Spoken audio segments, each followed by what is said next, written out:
1 minute. You normally start first, or you're not going to say that there's no one in the chamber?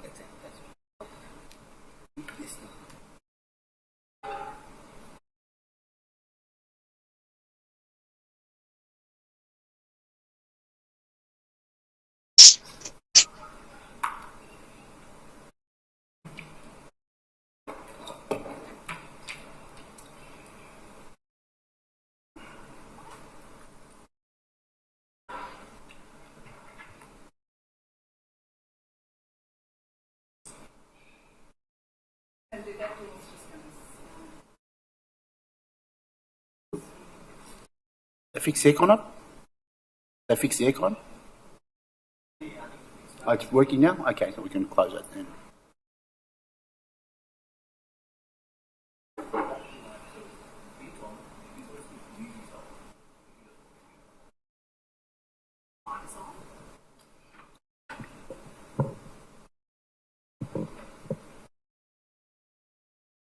Good evening and welcome to the Ordinary Council meeting, Tuesday, March 2025. Item 1.2, attendance. Are there any apologies, Mr. Manivasagasavam? CEO Jackie Weatherer, it's an apology today. Thank you, Mr. Manivasagasavam. Item 1.3, acknowledgement of traditional custodians of the land. Those who wish to stand for the acknowledgement to country are welcome to do so.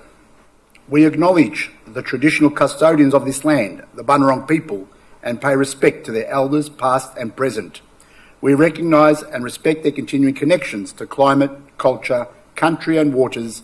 We also pay respect and acknowledge all Aboriginal and Torres Strait Islander peoples and their elders present in acknowledging their journey.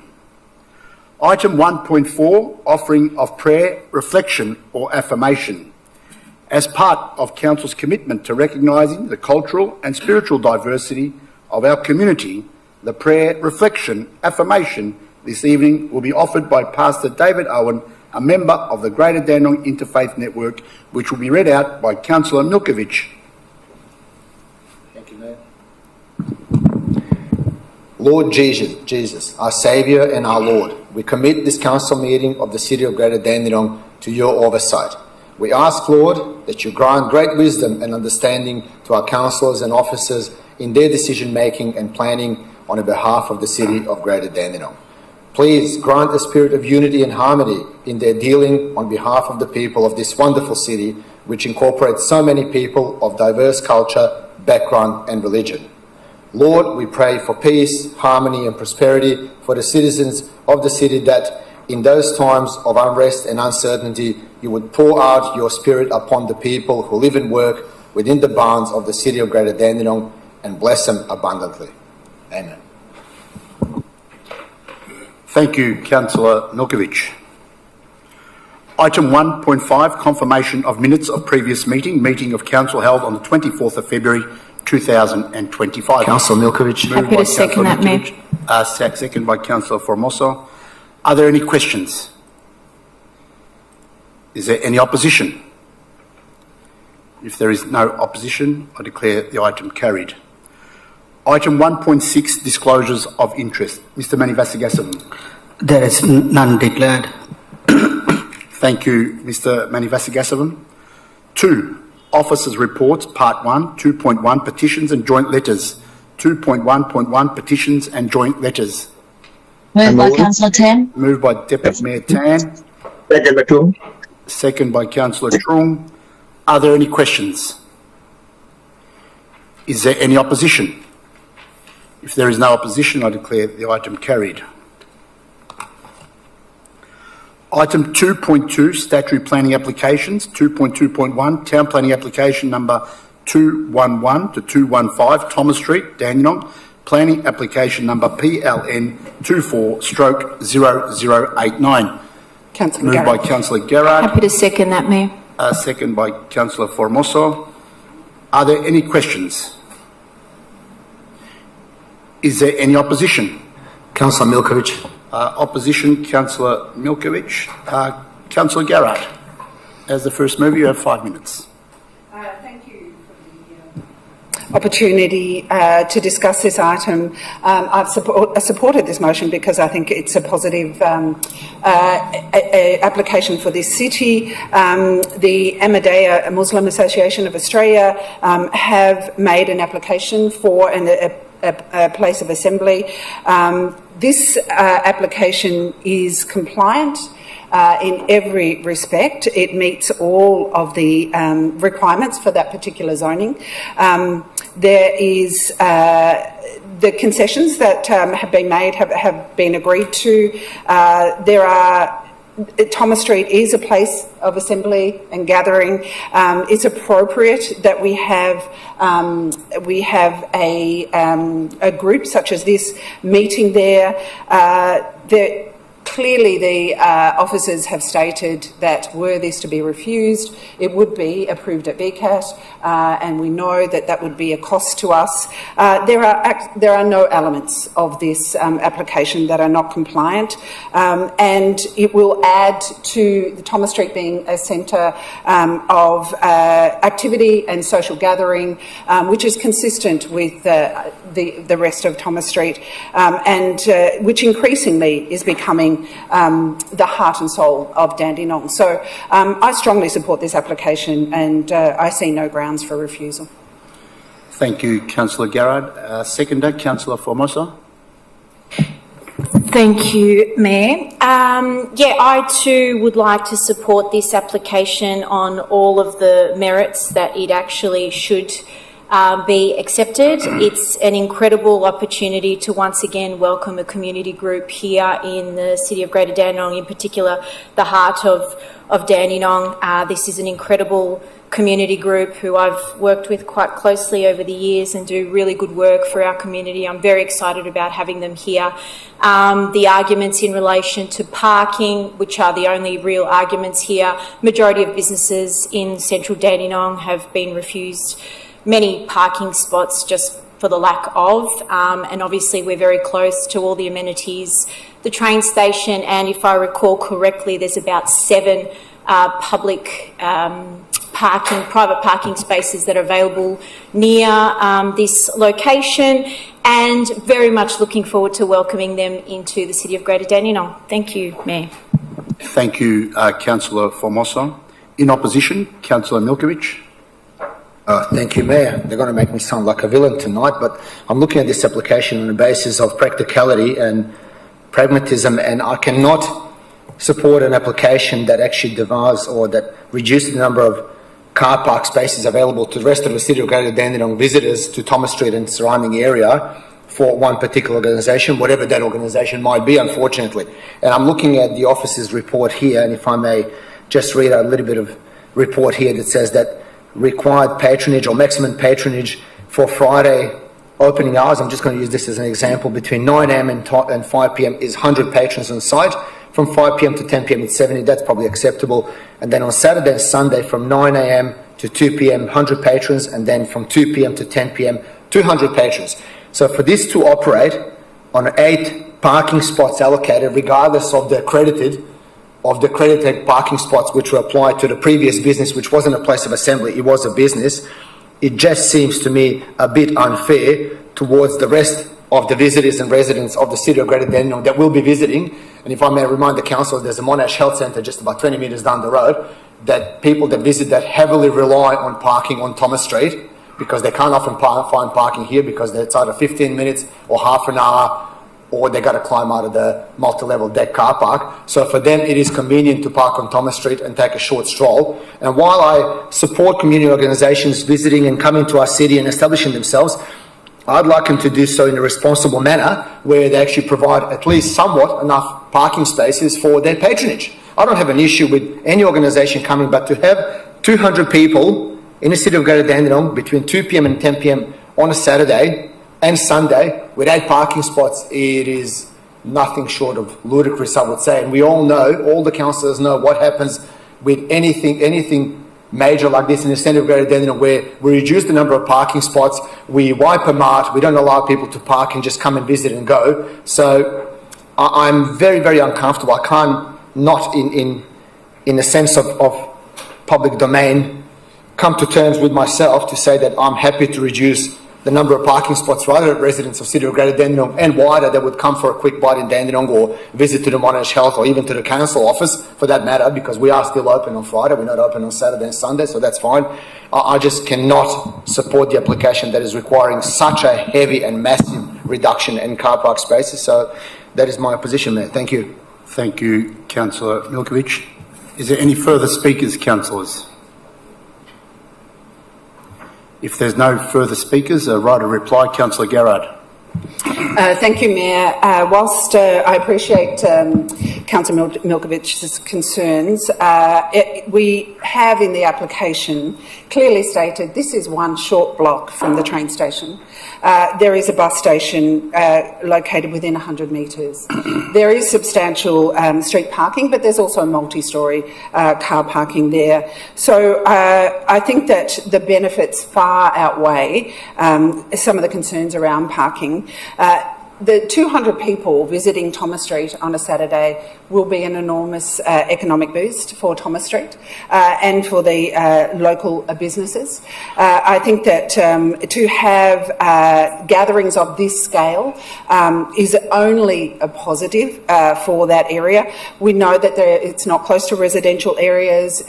This gathering space of this kind cannot be close to residential areas, so you know there is a compromise. It's situated in a shopping precinct which will substantially benefit from the business that will be brought to that precinct. So yes, people will be required to catch the train, catch the bus, park, you know, some distance away, park in the multi-storey car park. I'm sure they'll be willing to find a way because, you know, this is a significantly important community that has had a lot of struggles and has successfully developed an incredibly successful community, large extended community in Langwarrin. In fact, I was there just over the weekend and now moving here. I think this is a tremendously positive thing. Wherever we can build community, wherever we can build, you know, relationships where we can start to see that the precinct around there starts to build relationships with this community. I think it's only a positive thing, and I think in terms of the car park, in the scheme of things, it's a relatively minor point. And as stated in this application, that has been mitigated by being close to public transport.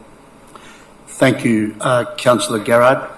All those in favour of the motion, please raise your hand.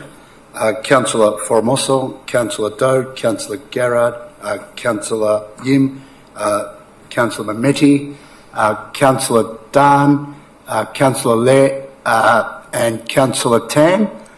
All those against? Councillor O'Reilly. Councillor, your hand, Councillor O'Reilly. Thank you, Councillor O'Reilly. Yep, Councillor O'Reilly. All those against? Councillor Trung and Councillor Milkovich, and Councillor Le. So the item is carried 8-3. Thank you, Mayor.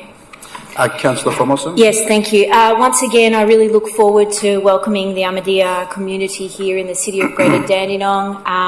It's a wonderful initiative for them to come here into the City of Greater Dandenong and open up this incredible facility with the old Headspace office that we had there. So I'm really looking forward to having them here in our community and seeing all the great work that they're going to do, not only with their community, but obviously expanding that to the greater community and all the community groups here in City of Greater Dandenong. So thank you. Thank you, Councillor Formoso.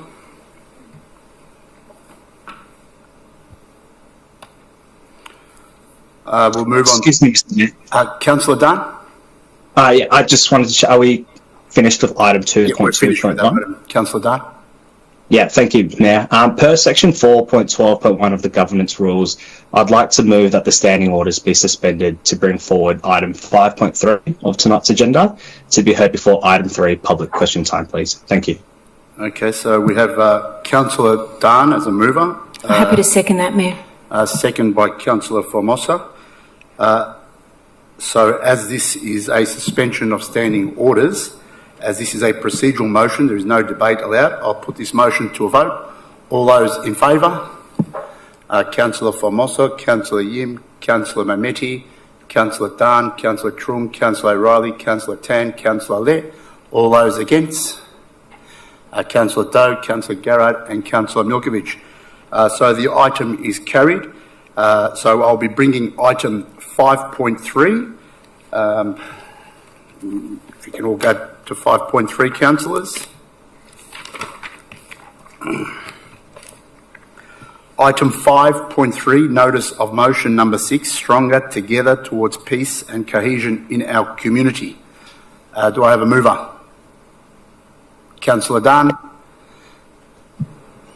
Do I have a seconder? Councillor O'Reilly. Yeah, happy to second, Mayor. Are there any questions? Is there any opposition? If there is no opposition, the item is carried. Yeah, sorry, I Councillor wanted Garrett? to make an amendment. I thought you were going to give those the opportunity to... I'm sorry, Councillor Garrard, the motion has been passed But and we carried discussed this without no earlier. opposition. So, I asked if there was any questions.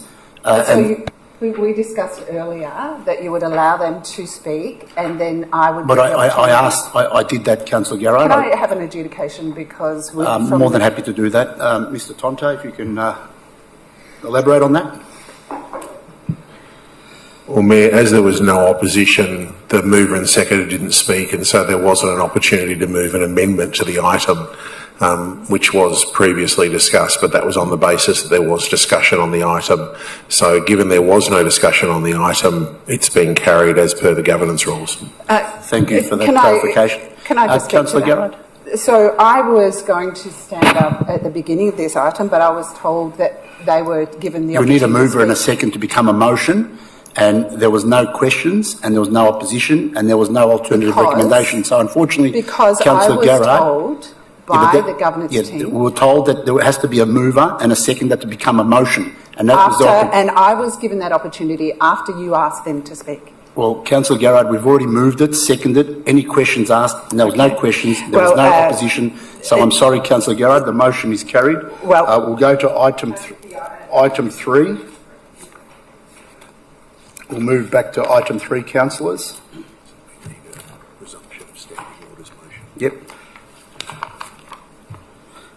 Councillors, can I have a mover to that the standing orders be resumed? Happy to move that, Moved Mayor. by Councillor Formoso, seconded by Councillor Dan.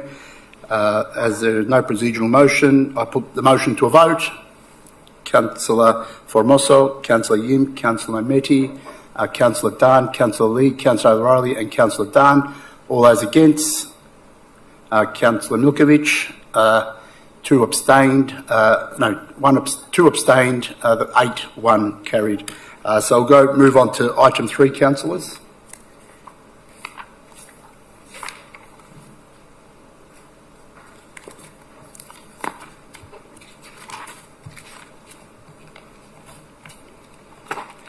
Item 3, public question time. Mr. Manivasagasavam. Thank you, Mayor.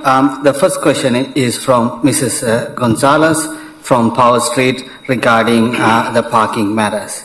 So the first question is, if possible, could we please have 2 permanent signs put up at the entrance and exits ends of the brick section of the street?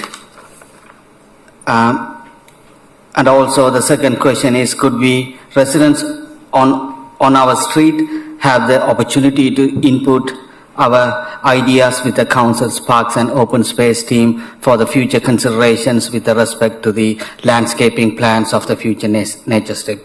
So since this has been received late, we'll take this question on notice and provide a detailed response to Mrs. Gonzalez. Thank you, Mr. Manivasagasavam. The second questions come from Saduni Jasin from Noble Park. This question is around lights at Ross Reserve Athletic Stadium for twilight sessions. I request that the lights at the Ross Reserve Athletic Stadium be turned on for twilight sessions to encourage safe exercising, particularly for women and others who may feel unsafe in the dark. Running in unit conditions poses, unlit conditions poses significant safety risk, and this small change would make a big impact. This aligns with Council's Our City, Our Future, Principle 1, Safe and Peaceful Community, Principle 5, Mind, Body and Spirit, and the $11.3 million upgrade to the Ross Reserve is a fitting tribute to the former Mayor Ross Blades, featuring a World Athletic Certificate 2 track in a LED lighting at 100 lux training standard. However, I have noticed that this free world-class facility is underutilized, especially in winter and hot weather when later exercise is preferred. Switching on the lights in the evenings would maximize community use, supporting Greater Dandenong's commitment to health and safety while ensuring this investment reaches its full potential. I urge the Council to consider this simple yet impactful initiative. Thank you. And I ask Ms. Gillies to provide a response. Ms. Gillies? Through you, Mayor, and thank you very much, Sidoni, for your question.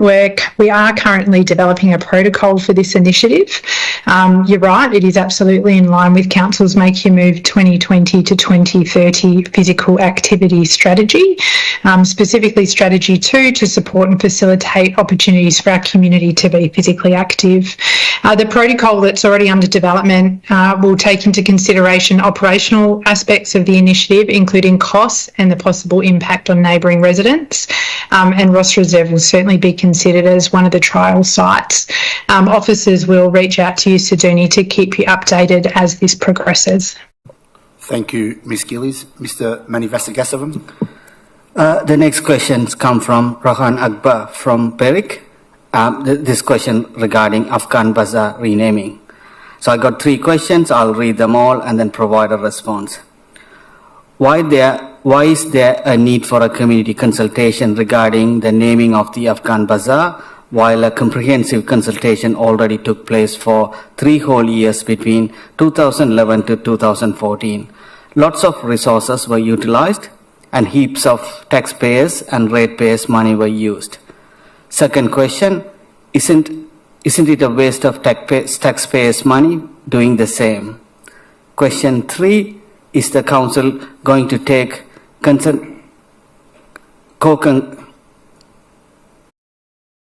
concentrate steps against those who create division and hatred in the community regarding the issues of Afghan Bazaar?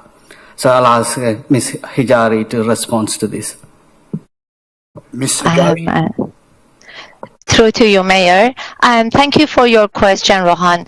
The history of the Thomas Street precinct, known as Afghan Bazaar, dates back to 2007, 2006, 2007, when Council began cultural tours and precinct branding. It is important to note that Council has never undertaken a formal naming process and consultation exclusively for the precinct known as Afghan Bazaar.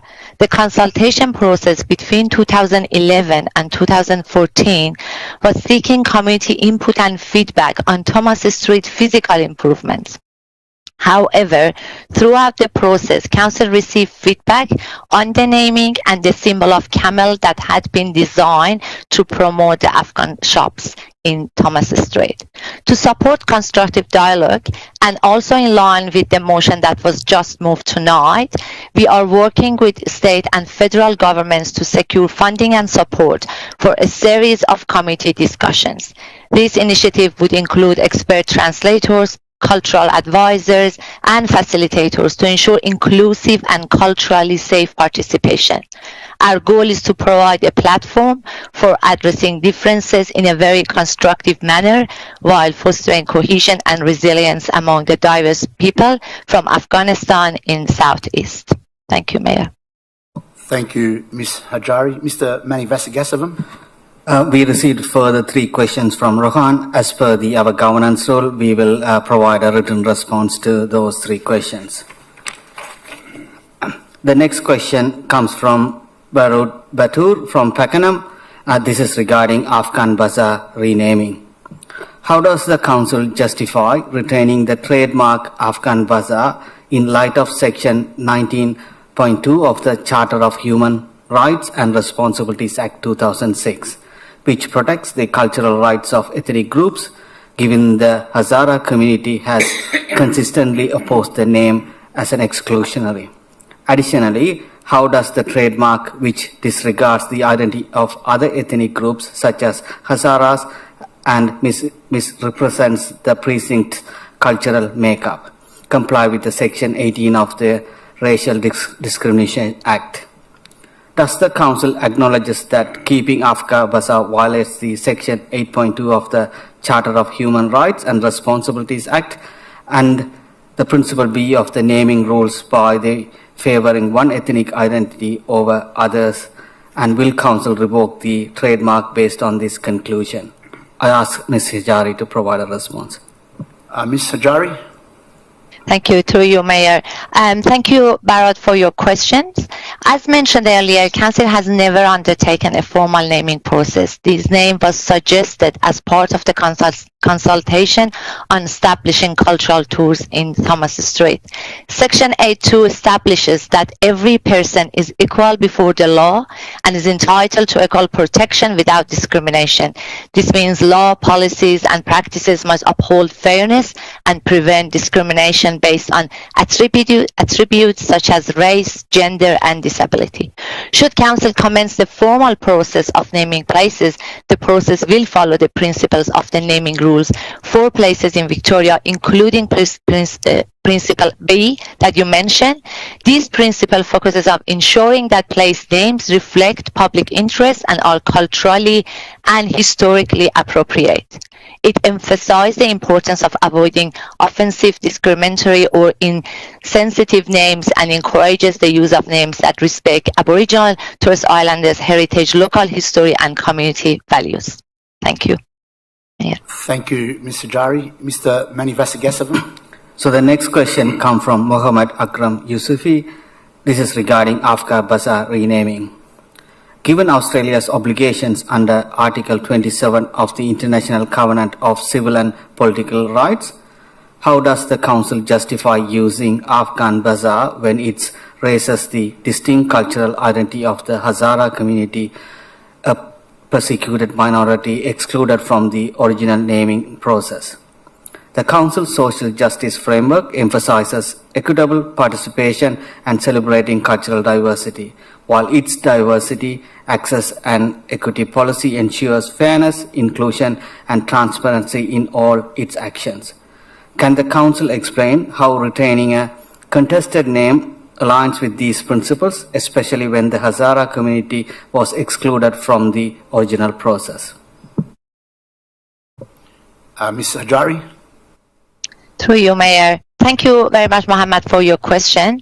As mentioned in the previous questions, I repeat that the name Afghan Bazaar was suggested by the community and traders during the establishment of cultural tours in Thomas Street and Little India in 2007. As part of the cultural precinct branding, a camel symbol was also designed to represent the area.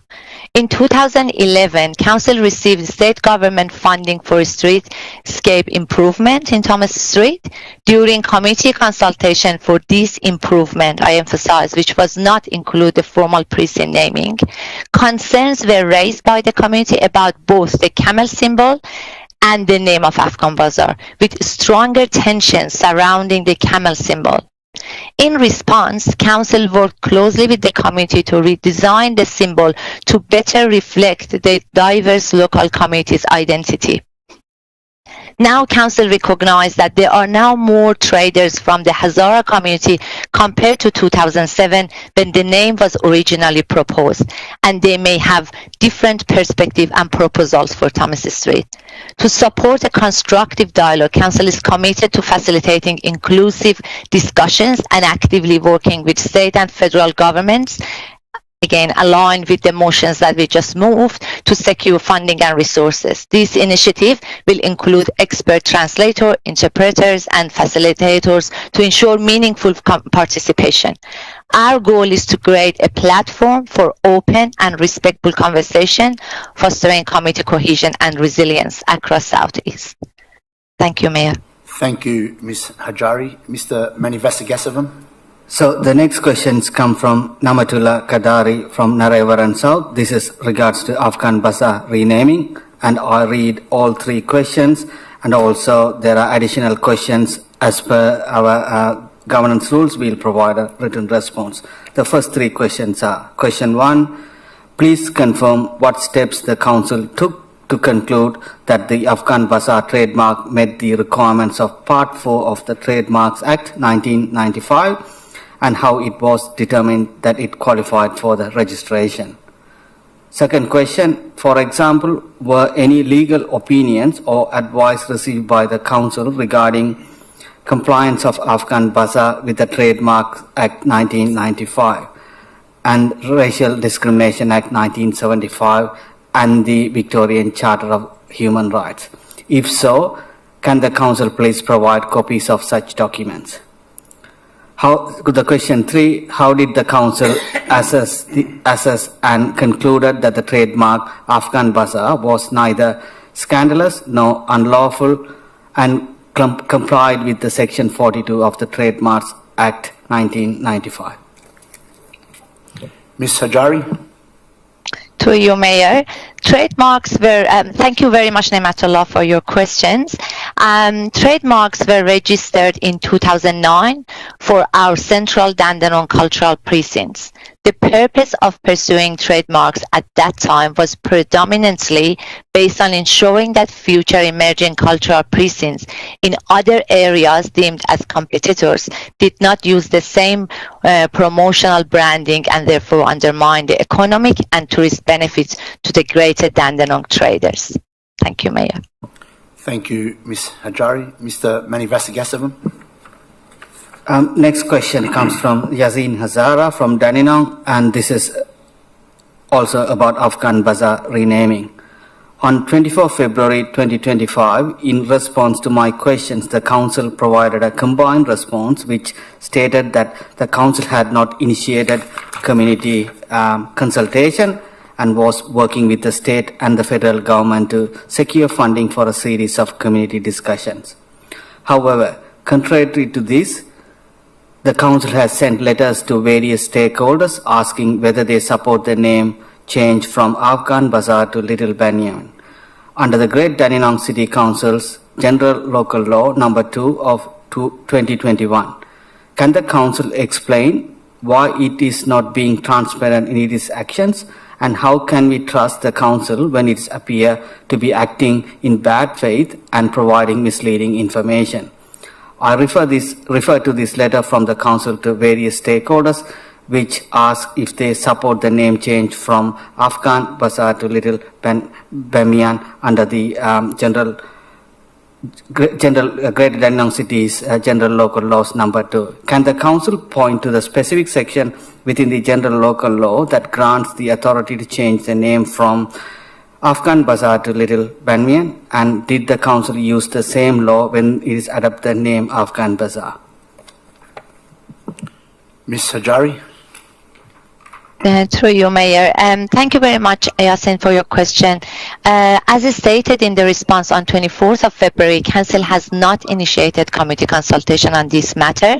Council is working with the state and federal government to secure resources for a series of committee discussions. I confirm that Council has not sent any letter to the stakeholders or broader community requesting feedback on this matter. So really appreciate if you could please share a copy of the letter so we can investigate how this misinformation was circulated among our stakeholders. Thank you. Thank you, Ms. Hajari. Mr. Manivasagasavam. The Mayor, that concludes the public question time for tonight. Thank you, Mr. Manivasagasavam, and I've got the table of the questions that were taken on notice at the last council meeting. Thank you very much for that.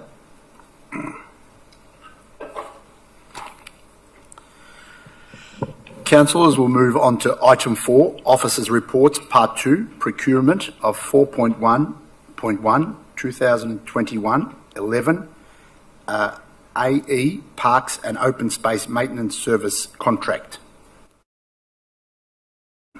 Do we have a mover, councillors? Moved by Councillor Tan. Garrard, second by Councillor Tan. Are there any questions? Is there any opposition? If there is no opposition, I declare the item carried. Item 4.2 Other, 4.2.1 Proposed MAV and ALGA Notice of Motions. Moved by Councillor Garrard. Happy to second, Mayor. Councillor O'Reilly. Councillor O'Reilly. Are there any questions? Is there any opposition? If there is no opposition, I declare the item carried. Item 4.2.2 Family Violence, Councillor Response. Moved by Councillor Garrard. Second by Councillor Doe. Are there any questions? Is there any opposition? If there is no opposition, I declare the item carried. Item 4.2.3 Keysborough South Community Hub Strategic Update. Do we have a mover, councillors? Happy to move, Mayor. Moved by Councillor O'Reilly. Do I have a seconder, councillors? And second it, Councillor Tan. By Councillor Tan. Are there any questions? Is there any opposition? Councillor Garrard in opposition. Councillor O'Reilly, as the first mover, you have 5 minutes. Yeah, thank you, Mayor. Well, it's all in the report in the council agenda paper, so I won't go over it. I'll be interested to hear what the specific opposition is and respond to that. Thank you, Mayor. Thank you, Councillor O'Reilly. Councillor Tan as the seconder. Thank you, Mayor. Yes, as mentioned, it's all in the report, so it's a long process with the community consultation on this project since we started when I was elected to council 2019. So it's a long due project, and happy to hear from Councillor Garrett with the opposition as well. Thanks. Thank you, Councillor Tan. In opposition, Councillor Garrett. Thank you, Mayor. Unfortunately, although we have been waiting a long time for this item, this is frankly one of the most perplexing and overwhelming items I have encountered in my time in this council. This document attempts to consolidate a multitude of diverse elements in a single agenda item, creating a mishmash of strategies that seem both disjointed and confusing. These elements include a draft of the Keysborough South Community Hub Strategic Plan, which, although we have waited 2 years for this, is in fact only an interim plan. A new community hub framework concept that lacks clarity whether it includes individual plans for each hub or a one-size-fits-all approach. Proposes changes to the hub's name, which is a highly sensitive and politically charged issue, revisions to the Community Hub Advisory Committee terms of reference, and also operational details such as opening hours, the introduction of a cafe, and plans for a maker space. Each of these elements warrant careful consideration in their own merit due to the potential impact on the community. By bundling this omnibus of items together, there is a significant risk of critical issues being overlooked or not given the attention they deserve.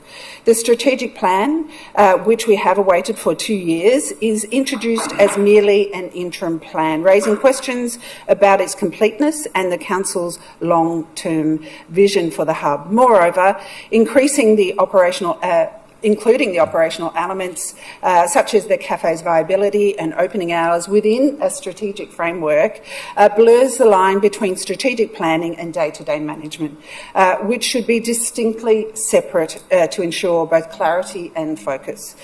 Given these concerns, it is clear this agenda item is not ready for a council vote. It is unreasonable to expect that such a complex and crucial decision can be made adequately and to address all of these 5 items.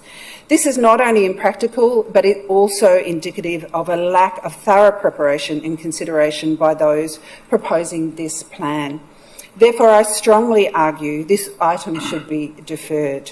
This will provide an opportunity to break down the proposal into clearer, more manageable parts, ensuring both that each component is given the detailed examination and discussion they require. Furthermore, it will allow for more comprehensive community consultation. Thank you, Mayor. Thank you, Councillor Garrard. I'm just going to clarify you. You're speaking in opposition, but you did mention the word defer. Did you want to defer this item? I will. Or do you want to oppose it? I am opposing it, but I will settle for a deferment. Okay, you need to ask the mover in the second. My first approach is to oppose it and to vote it down. Okay, so but I will negotiate on deferment conditionally. That I need to know one or the other. If you're opposing so, it, we need to then vote. I will. My first ask is to oppose it. Okay, thank you, Councillor Garrard. Thank you for clarifying that. Any further speakers? Councillor Doe. Thank you, Councillor Mehmeti. As we've discussed, this is quite a substantial plan to go through, and similarly to Councillor Garrard, I would move to oppose it, but otherwise would prefer to have that deferred. This plan, I understand that this is quite a heavy report, and while I understand that the recommendations being put to Council are not the final decisions, as they involve community consultation prior to the final recommendations coming back to Council for approval, I understand that the only exception to that is that interim plan, and due to the fact that it will have a significant influence across the community hub space in Council and not just the Keysborough South Community Hub, so impacting Springvale Community Hub, the future Dandenong Community Hub, I am not comfortable with approving that. Thank you. Thank you, Councillor Doe. Are there any further speakers? If there's no further speakers, right a reply, Councillor O'Reilly. Mayor, I have a question to the relevant officer. Yes, what's your question, Councillor O'Reilly? Question to the relevant officer is, this item, by Council approving this, are we actually finalising any decisions as per this strategic plan? Councillor Garrard raised a whole litany of individual issues on it. My reading of it is it's an interim plan that will be worked on further. To the relevant officer, is this item finalising any plan? Ms Gillies? Through you, Mayor. Thank you, Councillor O'Reilly, for your question. No, it's not, as Councillor Doe rightfully pointed out. This report, there are a number of items that we're seeking Council endorsement to go to community consultation for. So we'll come back to Council incorporating the community consultation outcomes for each one of those elements. Except for the interim plan. The reason that we're recommending it be an interim is because one of the items that we're looking to consolidate is the longer term strategic plan for all of the hubs, which actually has been a key recommendation out of the Springvale Community Hub Advisory Committee. So certainly these aren't decision points tonight. They are, other than seeking endorsement to go for consultation on the matter or the items listed in the report. Fully acknowledging there's a lot in there. Unfortunately, it's like a game of dominoes, and each one of those documents and policies directly relates to the others, so you can't do them in isolation. Thank you, Ms Gillies. Councillor O'Reilly? Thanks, Mayor. Question to the officer. What will be the practical impact if this item is deferred? Ms Gillies? Through you, Mayor. Thank you, Councillor O'Reilly. Yes, there will be a practical impact in that if you have a look at the time frame that we've mapped out at the end of the report, obviously we allow 28 days to get community feedback on the items that we're consulting on. We're keen to have as much as this in place, obviously, as soon as possible in terms of the commissioning of the hub.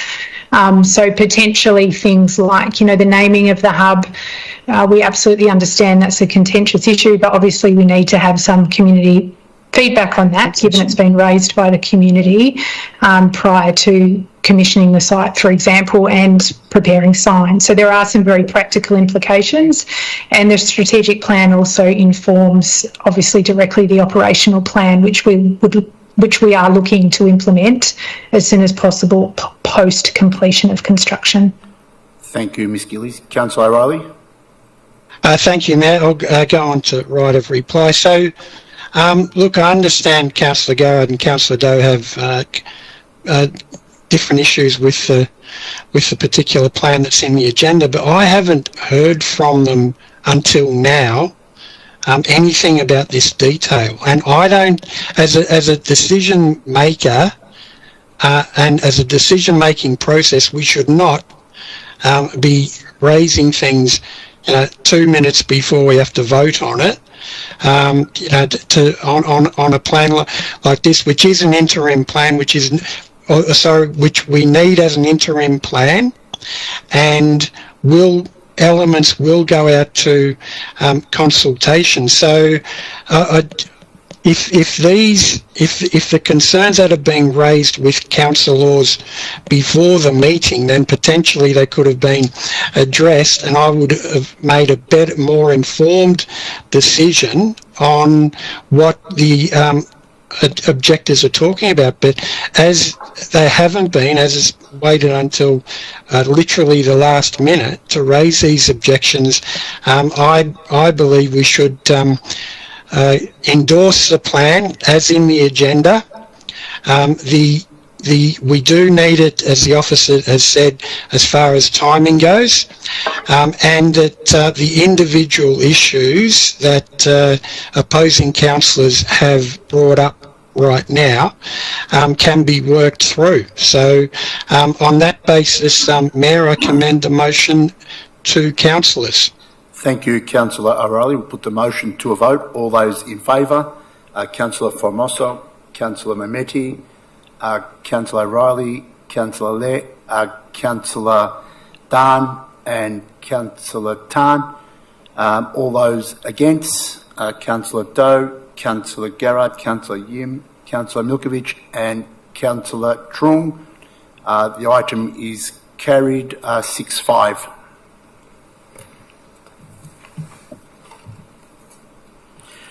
Councillors, will move on to item 4.2.4, list of registered correspondence to the Mayor and Councillors. Happy to move that, by Mayor. Councillor Yim, second by Councillor Formoso. Are there any questions? Is there any opposition? If there is no opposition, I declare the item carried. Item 4.2.5, Chief Executive's Officer's Annual Review 2025. Do I have a mover, councillors? Happy to move, Mayor. Councillor O'Reilly. Second? Councillor O'Reilly, happy to move. Yeah, oh, okay. Moved by Councillor O'Reilly. Thank you, Councillor O'Reilly. Do I have a seconder? Happy to second. Second by Councillor Tan. Are there any questions? Is there any opposition? If there is no opposition, I declare the item carried. Item 5, Notice of Motion. 5.1, Notice of Motion number 4, Rescission Motion in relation to Dandenong Wellbeing Centre Recommended Contract Award. Moved by Councillor Garrard. Councillor Milkovich. Second by Councillor Milkovich. Are there any questions? Is there any opposition? Opposed, Mayor. Councillor O'Reilly. Councillor O'Reilly in opposition. Councillor Garrard, you have 5 minutes. Thank you, Mayor. I think it's important to state the facts regarding this item. The facts are that on October the 20th, 2022, the roof collapsed on the Kew Recreational Centre, which has been said by some to be one of the biggest construction collapses in Victoria recent history.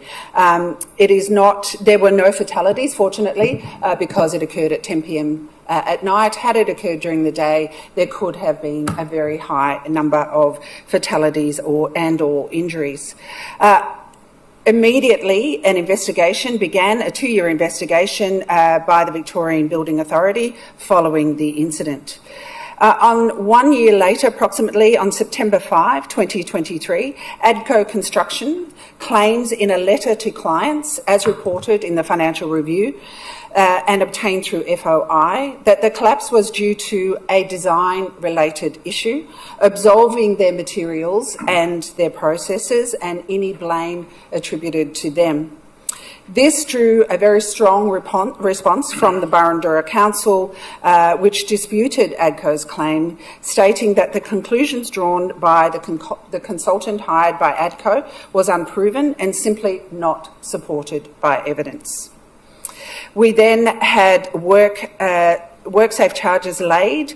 Both ADCO Group and the contractor Colab Building Tech have been charged under Section 26 of the Occupational Health and Safety Act, and these charges contend a failure to ensure a workplace that was safe, highlighting a lack of competent review of quality assurance documents for an imported steel truss according to design and fabrication requirements. And then we saw that on February the 24th that the VBA, the Victorian Builders Association, filed charges for ADCO Group, Proprietary Limited, and its nominee director, John Conroy, charged with 18 offences, 8 of which were indictable. And as stated, that the unauthorised building work beyond the scope permitted by the building licence. Very, very clearly stated. A use of an improperly fabricated roof truss made from 4 spliced sections of steel rather than one piece. Use of steel that failed to meet Australian standard. Non-compliant welding within the structural steel framework. For those such as myself who are not sure what an indictable offence is, an indictable offence is a serious criminal offence that can result in imprisonment and substantial penalties. Indictable offences are more serious than summary offences. The impact on the community has been enormous. Children that started school this year have not had a local pool, which will have lifelong impacts. And we also have seen community pushing for an investigation in this. So we currently have 3 legal processes. We have an additional legal process where the City of Barandura is currently in a legal process with ADCO, seeking for a deed to be signed by the parent group, giving them some, presumably, although we haven't seen the detail, but some ability for ADCO Group to cover the costs. We know the project went from 59 to 73 million. We have no information now what the cost of the final build will be. There is some speculation that that could be double, and that would be an enormous cost to this community. My concern about this group is the behaviour they took after this construction collapse, which was around the letter to clients absolving themselves of responsibility when we see the charges laid paint a very different story. I think there's enormous financial and reputational risk. This is in the context of a previous collapse of a wall when we built the previous pool where a young girl was made a quadriplegic. And so in the... Point of order, Mayor. I'd like to know what reference this has to this particular item, and I think Councillor Garrett should tread very lightly here. Thank you. What I'm stating is fact, and the relationship is that... Councillor Garrett, it's time anyway, unless you get an extension of time for 2 minutes. I seek an extension of time. Moved by Councillor Garrett. I can do one extension of 2 minutes as a mover. The point of order is, Councillor Garrett, just please don't refrain about it's got nothing to do about today's... can I have clarification on that? Because that is a fact.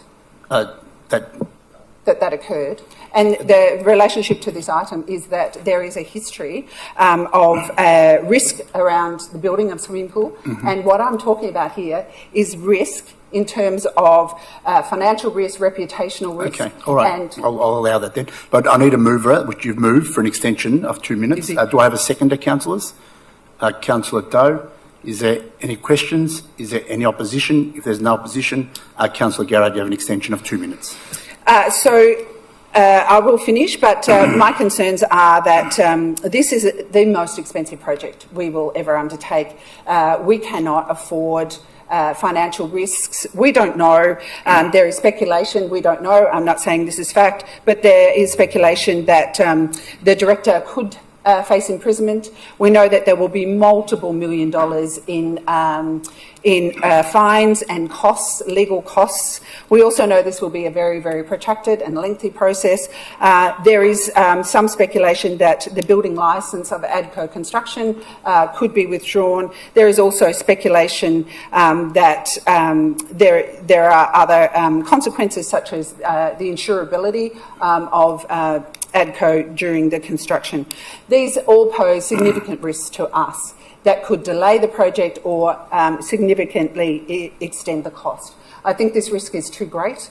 I think that we need to show an abundance of caution and take a safer option. If I was building a house and I had one contractor with all of this going on and you know, possible complications, and one that wasn't, I know what decision I would make, and I put to other councillors that the prudent decision in the interests of this community would be not to proceed and to vote down this motion. Thank you. Thank you, Councillor Garrard. As a seconder, Councillor Milkovich. Thank you, Mayor. Thank you, Councillor Garrard, for stating the obvious. I'd just like to reiterate and repeat some of the facts without going into speculation. What might happen is that Victorian Building Authority has laid charges against ADCO and allegations, and also WorkSafe as well. The fact of the matter is that Boroondara City Council has awarded a contract, a building contract for the Q Recreation Centre to ADCO Construction or ADCO Group or one of their subsidiaries. And the fact of the matter is that during the construction phase, the roof has actually collapsed. Whether the ADCO will be found by the court of law that there's something wrong or not, that I'll leave to the courts of law. They're the ones that are going to find out the truth. What I'm calling for is for my fellow councillors to exercise extreme caution in regards to awarding a contract, a most expensive contract that we have ever awarded, and going back in history of City of Greater Dandenong awarding contracts for other projects where we have gone massively over time and over budget, even on a $5 million project, we sometimes run into $7-8 million. The risk, in my eyes, and also for me to stand in front of the public and my residents to say that I wasn't aware of any previous issues with this company that could be or might be found in a court of law, whether they will or not, I don't get involved in that. That is up to the courts to determine. I would be very, very uncomfortable for me to say that I've had no doubts that we should maybe pursue a safer option or maybe look and explore different options there. Looking at, like I said, the process so far, what had happened, I'm extremely concerned that we, and let's say hypothetically speaking, that we award the contract to ADCO Group, 3 years down the track, something happens, or 2 years down the track, or 6 months down the track, something happens. We're not talking a major failure, that anything can go wrong, they're found guilty or they're not found guilty, or whatever the case is, that actually adversely impacts our construction of the Dandenong Oasis. How can we look our residents in the eye and say we didn't know that this is going to happen? All I'm saying is that once the due process is finished, once the courts are finished with these particular allegations and lawsuits, and if the ADCO is found not to be in the breach of any rules, regulations, 100%. Bring them to the table, let's have a chat, not a problem at all. Let's award them the contract if they're the best ones out there. But while they're in front of the courts, that is yet to be determined. I mean, the hearing is, from what I can ascertain, or whatever it's called, not to get into the legalities, is only scheduled to happen on the 19th of May. So they haven't even gone to magistrate for committal mentioning, whatever that is, not a lawyer. But what I'm saying is that we are moving into an unknown territory here, where we are awarding the most expensive contract that this city has ever awarded for the most major project that we are probably going to build in our lifetime to a contractor that is currently before the court. So all I'm asking from my fellow councillors is to be considerate of what the residents will think and the amount of risk you're taking on yourselves and on this council to award the contract to the contractor that is still yet to face determination in the court of law. And like I said, knowing our history with signing the contracts with different contractors, not ADCO, I would say that, you know, some of these have left our residents a lot to desire for because we just couldn't fulfill them on time or within a budget, unfortunately. So to roll the dice on $100+ million contract in an unknown is a massive, massive risk. And like I said, if something was to happen, not saying that it will, how can I look my kids in the eye to say I didn't know that this was going to happen? So for that reason, I'm supporting this rescission notice of motion. Thank you, Mayor. Thank you, Councillor Milkovich. In opposition, Councillor O'Reilly. Thank you, Mayor. Well, supporters of this rescission motion highlight potential risks. They primarily cite one single unresolved incident. However, a balanced assessment should also consider the risks associated with selecting a contractor who has no experience in constructing a facility of this scale and type. Point of order. Point of order, Councillor O'Reilly, please. Councillor Garrard. The matter before us is not there's no comparison made in the motion we are speaking about. So that is not before us. Yeah, now. fair enough, Councillor Garrard. We're just speaking on the rescission at the moment. So the other contractor is not even on this, what we're speaking about now. So just speak to the rescission motion. Okay, understood. Thank you, Mayor.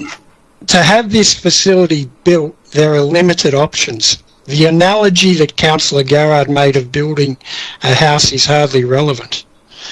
There would be few contractors of ADCO's longevity and experience that have a totally unblemished record. And, I mean, this council needs to get real, and further delays, potential redesigns or rescoping of the project are likely to result in additional costs. Point of order, Councillor Garrard. The motion does not state redesign or any, reshaping. That is not before us now. Yeah, I can understand what Councillor O'Reilly is trying to say, that if we do oppose it, they're potentially so. Point of order, Mayor. There's other options. We could go with the other 10. That's one of the potential options. So please continue, Councillor O'Reilly. Okay, look, happy to rephrase, Mayor. Further delays or other options, as Councillor Garrard has said, are likely to result in additional costs due to rising construction expenses over time and potentially put the financial viability of the whole project at risk. So, I mean, councillors need to decide. We have come to this point. We've passed the motion to bring this project forward. I mean, to take a backward step now is potential, because of this council's budget situation, is potentially putting this facility at risk. So I would ask councillors not to support the rescission motion. Thank you, Mayor. Thank you, Councillor O'Reilly. Are there any further speakers, councillors? Councillor Trung. You're on mute, Councillor Trung. I can't hear you. Unmuted? Yep, I can hear you now. I think you've muted yourself again, Councillor Trung. I can't hear you. Yeah, okay. Yep, okay now? I hear you now. Thank you. All right. I think that we have been waiting for this this plan is made many years, and I think many people waiting about 6 or 7 years already, and now we have an opportunity to start. I think we should try to start it to build up as soon as possible. Thank you. Thank you, Councillor Trung. Are there any further speakers, councillors? No further speakers, councillors. Right, a reply, Councillor Garrard. Thank you, Mayor. I think that my fellow councillor there stated this very well, that to risk $120 million project with an organisation that is facing extremely serious charges and which will no doubt impact the focus of the organisation. There will be an enormous amount of resources directed to this very protracted charge process, which I believe begins in May for a directional hearing. An enormous amount of the focus of the organisation, the resources that this will require, and if found guilty, there are multi-million-dollar fines and or the possibility of the director possibly facing imprisonment. These are enormous consequences, will have enormous impact on the organisation. The risk that we run is that when these impact, if and when these impact, this may delay or stop work on this project, and that we will be in the situation of having delays and or added costs. As my fellow councillor said, this is a known risk. This is not speculation. This is not theoretical. This is a known risk of 18 charges, 8 indictable, and my correspondence with the BBA when I asked about the seriousness of these charges, the response I got from them was that these were serious charges. And so any information we may have received that that they are not very serious charges, and that the ADCO will be fighting these, does not mitigate the fact that these are some of the most serious charges any construction organisation could be facing. So knowing that we cannot borrow much further than our limit of 120 without putting a great deal of financial stress on our council and our community, knowing that risk, to take that risk would be not the prudent action, and we should always be exercising an abundance of caution. In terms of time delays, it may not be time delays. There are options where we could be choosing another option very quickly.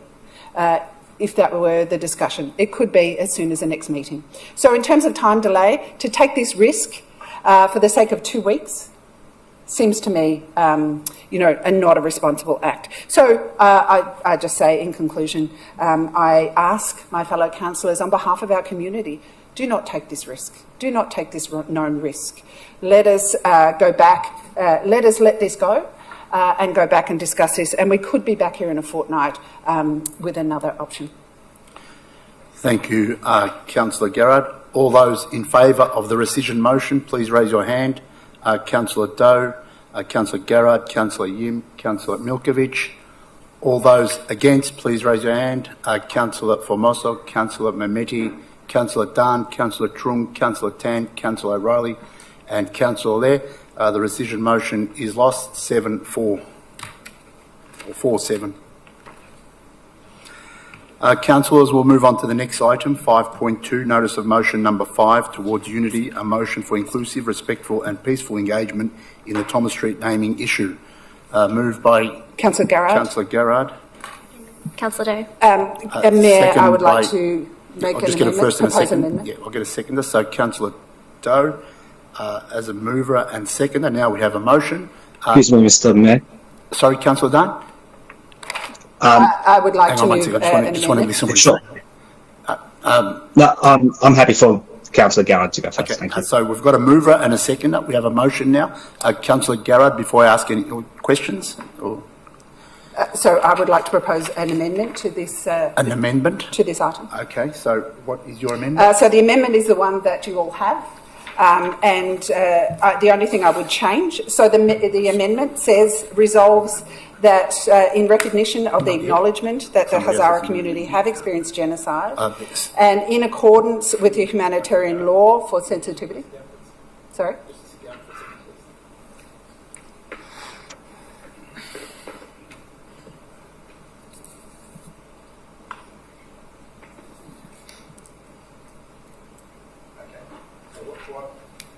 We won't move, and as you're the mover, you're moving 0.5, but add this 0.6 to it. So then you're moving a whole motion, not just With this as an amendment. amendment. Yeah. So please read your amendment, or what you want, not an amendment, what you want to include in the motion. Sorry. Yeah. So just finish reading it? Yeah, thank you. Yes. Because we just didn't want you to put an amendment. It's actually your motion. In the motion. That's right. And in accordance with humanitarian law, which requires sensitivity for governments around issues of genocide, this council will cease the use of the marketing name Afghan Bazaar until the consultation process that was previously mentioned in a previous notice of motion is completed. Thank you, Councillor Garrard. So we have a mover and a seconder. Do we have any questions, councillors? Excuse me, Mr. Mayor. Councillor Dunn, question. Thank you, Mayor. I would just like to put forward a procedural motion that the motion now be put and be put forward to a vote immediately without any debate or discussion per 4.9.3 of the governance rules. Thank you. Okay, so we have a mover. Happy to move the second motion that. now to be put. Second by Councillor Formoso. As this is now a procedural motion, no debate is allowed. I put the motion to a vote. All those in favour of the motion? Of the procedural motion. Of the procedural motion. No, of the motion that you've just moved. No, the procedural motion has Sorry, been the passed. procedural motion. So all those in favour of the procedural motion? No. Councillor Formoso, Councillor Yim, Councillor Mehmeti, Councillor Dan, Councillor Legg, Councillor O'Reilly, Councillor Trung. I can't see. Is your hand up or down, Councillor Tan? Yeah, that's up or down? I can't see. Up, thank you. And all those against the procedural motion? Councillor Doe, Councillor Garrard, Councillor Milkovich. So the procedural motion has been passed. So I'll put the motion to a vote. All those in favour of the motion, please raise your hand. Councillor Doe, Councillor Garrard, Councillor Milkovich. All those against, Councillor Formoso, Councillor Yim, Councillor Mehmeti, Councillor Dan, Councillor Lee, Councillor O'Reilly, Councillor Trung and Councillor Tan. The notice of motion is lost. 8-3.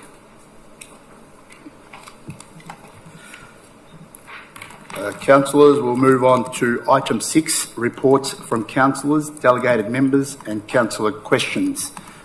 Councillor, I'll go to Councillor Tan. Thank you, Mayor. Can you hear me? Yes, we can hear you. Yes. So firstly, I'd just like to report a few events that I attended to from the last council meeting. So firstly, on the 27th of February, I attended the Victoria Police neighbourhood policing forum. Just want to say thank you to Victoria Police and hosting this forum, and also thanks to everyone who attended on the night. As we can see, there's a lot of work that we still need to do, looking at the statistic on the night, due to the increase of the total family incidents, for example, by 4.9% this year. Crime struck also increased by 5.8%. Life lost now 8 in 2024 compared to last year's only 2. But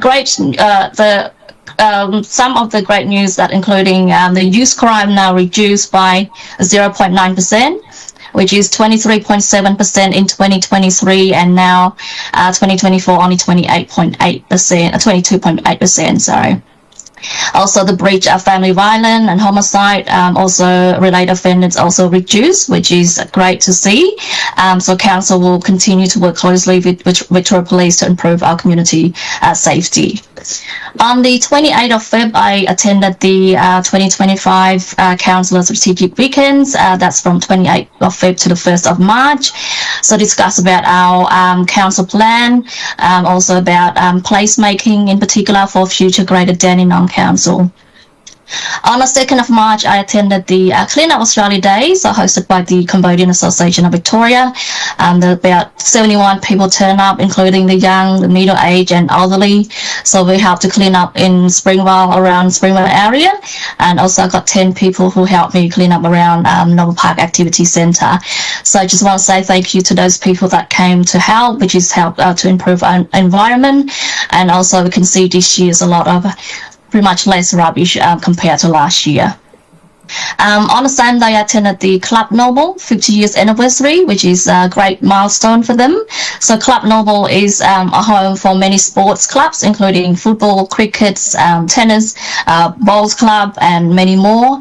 And it's also a prime destination venue for our local and wider community. So just want to say thank you to the club for their service the last 50 years, and looking to seeing more, more service for them for many years. And council continue to work closely with them to benefit our community as a whole. On the 4th of March, I attended the opening of Karinya, which is the housing project was made possible by Margot Hartley. ways, and the City of Greater Dandenong Council, which is located on Market Street. Thanks to Council donated the land to Margot, and Margot invested her money to build 4 units. This is a great initiative for Margot. We need more people like Margot. So the units will be supporting women and children experiencing homelessness. So now we've got 4 families and 11 children who actually move into these properties. On the 7th of March, it was a privilege for me to represent Council hosting the annual breakfast for International Women's Day in collaboration with Colester College. So it was great to see so many community leaders, Victoria Police, teachers and students came together to achieve to celebrate the achievements of women. So I believe every day should be an opportunity to celebrate the champion, the woman in our lives. So together we can create a more equitable world for future generations. So I just want to say thanks to all the students who participate and run the show, and our council staff as well for their contributions. On the same day, I also attended the International Women's Day, which is a celebration hosted by the South East Community Link and the Metro train station in Melbourne. So a special event, it's dedicated to celebrating the power of multicultural women's voices and the role of transport in shaping independent life. On the 8th of March, I attended the meet and greet, which is for our female participant who started learning swimming at the Dandenong Oasis. So it's a safely engagement with water program, so with adults, especially in a cult community. So organised by Dr. Harpreet Singh Kandra and the South East Leisure. So it's about a 10-week program, which is to transition them to learn into the mainstream lesson. So most of our female participants mentioned that it is great program, which help them to improve their self-esteem, build more self-confidence, feel safe in water. It's a good exercise to lose weight and also make them feel relaxed. And it's a great way to meet new friends as well. So program like this, like the safely engaging with water, absolutely is vital for our community. As insight from Life Saving Victoria show that over the past decade, 36% was drowning that die from drowning involved by people from cult background, which is heartbreaking statistic to see, and one that we can make to work on to make a change. That's all the events I attempted to. Questions for tonight, Mayor, through you, Mayor, through the relevant officer, just a following up question. This is maybe quite urgent as well. So regarding to a survey link, this is on our social media regarding to the physical activity. I've got a few report from the residents saying the link doesn't work properly. So after question 6, they can't click next to submit the survey. So I just want to find out from the relevant officer if I'm pretty sure it hasn't been resolved because I tested myself today. So could you please make sure the link is working so we can get feedback from the resident? Thanks. Ms. Gillies? Through you, Mr. Mayor, absolutely. Councillor Tan, thank you very much for raising that. I know it was raised over the weekend and I believed it was fixed, but we'll double check that again and make sure that it's working. Thank you. Thank you.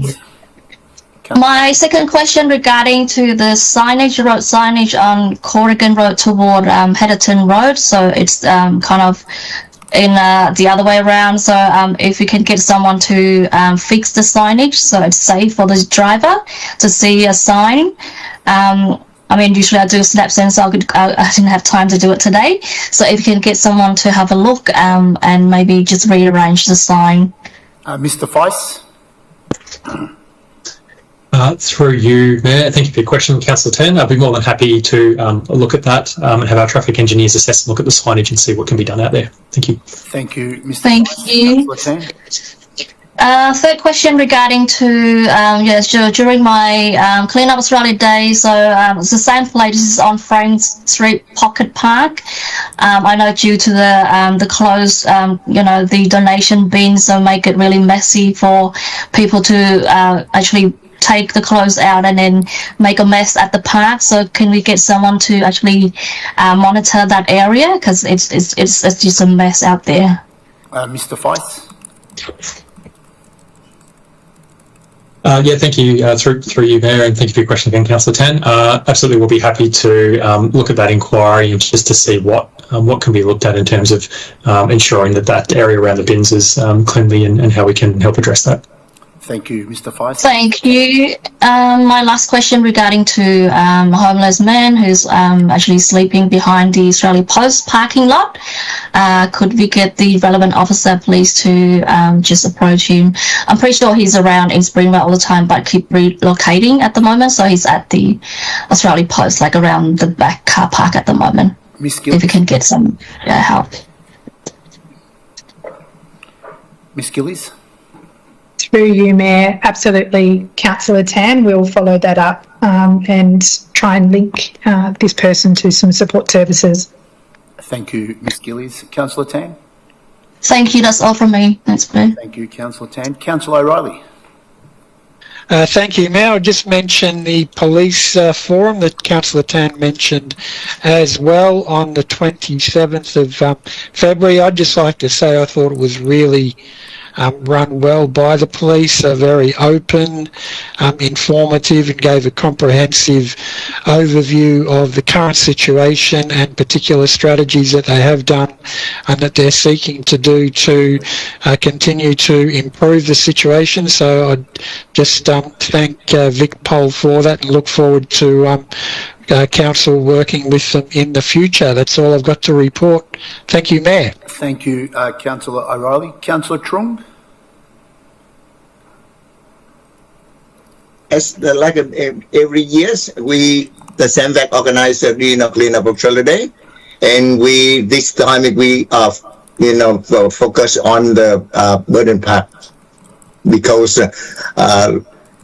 Saturday before that, Saturday before the 1 week before that, we organized SAMVAC organized the Lunar New Year there. Therefore, represent a little bit more than normal, and we focus on it to clean up as much as we can. We try to work for on Arthur Road Shopping Center as well. Then we also, we have another group in Dandenong North. They work with 20 Vietnamese people work there. We provide the equipment for them. And, like Sean mentioned that, because we attend the forum from police into that very, very good one. That's all that I do in last fortnight. Thank you. Thank you, Councillor Trung. Councillor Lett.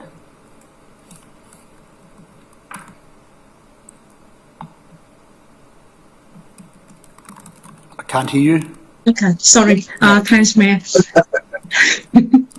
Similar with the Councillor Trung, so we organized for the Australian Cleanup Day.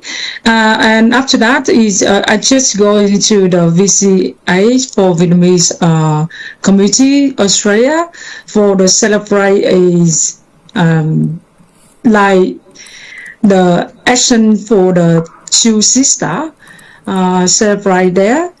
And the other thing is like the other councillors, we attend for the police, Victoria Police, and that's it. But sometimes I just focus on what the message from the resident give me some message. They ask me look like for like emergency, but that one is belong to Springvale Central, belong to the word not word to Sean, because it's the lift in Springvale Central doesn't work, so they make the fighting there. So they asked me to go for help, but I think that one belongs to body corporate, so it's not our duty for the councillor. For the data building multi-level car park there. Just to clarify, Councillor, is that the number 8 car park lift? Yeah. Okay. I think that belongs, we manage it, or maybe belongs to us. So can Mr. Feist respond, please? When they call me, but so that's why I can't come. So I said that's belong to if next time if you can get the details. You can either pass them to Mr. Feist or Councillor O'Reilly to help you. Do you have Oh, right. Yeah, so Okay, I will pass for you that one. so Mr. Feist can comment for now, like if say in future what you should do. Mr. Feist? Okay. Yeah, through Matt, absolutely. Yeah, so Councillor Fongley, absolutely. If have any of those queries come through, please feel free to forward those through to ourselves, and we'll be happy to assist you with the details or recommend the correct person to assist you. More than happy to help. Thank you, Mr. Okay, Feist. thank you. Any further questions, Councillor, there? No? No. Thank you. Councillor Dunn? Thank you. Thank you very much, Mr. Mayor. I'd like to make some comments on the situation regarding Thomas Street, but before that, just wanted to give a brief update on the past fortnight, which has been quite busy. Firstly, would like to thank all council staff and Victoria Police for organising the local community forum. I've certainly learnt a lot, and I'm extremely grateful for the hardworking police officers who took time out of their busy schedules to keep us informed and engaged on what is happening in our community in regards to safety. The opening of Carina in collaboration with Waze was an incredible event as well. I know that yourself, Mr. Mayor, you were there, and so was the Deputy Mayor as well. Margot Hartley is a genuine hero, isn't she?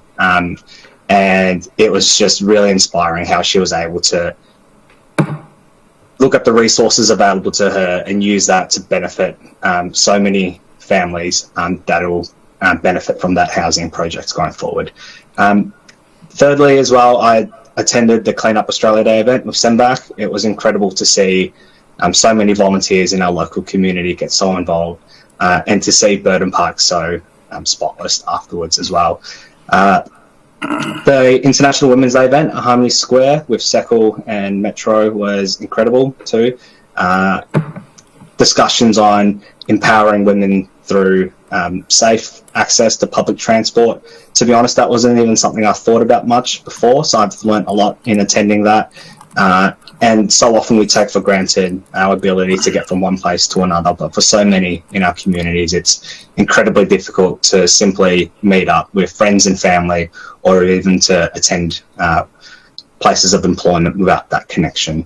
And of course, just this weekend, I just wanted to congratulate the Armenian community on a successful carnival event as well. That was a lot of fun. I know that there were a lot of councillors who were there too.